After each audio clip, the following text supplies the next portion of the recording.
অবৈধ অভিবাসীদের খুঁজে খুঁজে বের করছে সৌদি আরব। গেল এক সপ্তাহে 19,000-এর বেশি অভিবাসীকে গ্রেপ্তার করা হয়েছে। বসবাস বা কাজের অনুমতি না থাকা এবং সীমান্ত নিরাপত্তা আইন লঙ্ঘনের অপরাধে তাদের আটক করা হয়। কোনো এলাকায় অবৈধ অভিবাসী থাকার সন্ধান পেলেই মাঠে নেমে পড়ছে যৌথ বাহিনীর সদস্যরা। রোববার সৌদি আরবের স্বরাষ্ট্র মন্ত্রণালয়ের বরাত দিয়ে গালস নিউজের প্রতিবেদনে এই তথ্য জানানো হয়েছে। প্রতিবেদনে বলা হয়েছে, সৌদি আরবের নিরাপত্তা বাহিনীর অভিযানে গত এক সপ্তাহে 19,050 জনকে আটক করা হয়েছে। আটককৃতদের মধ্যে 11,987 জন বসবাসের আইন লঙ্ঘনের অভিযোগ রয়েছে।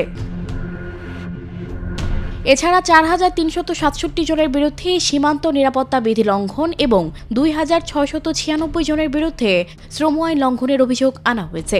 আটক ব্যক্তিদের 61% ইথিওপিয়ার নাগরিক। এরপরে রয়েছে ইয়েমেনের 36% আর অন্যান্য দেশের রয়েছে 3%। গেল কয়েক মাস ধরে নিয়মিত অভিযান চালিয়ে আসছে সৌদি সরকার। সানজিদা রহমান, প্রবাস খবর।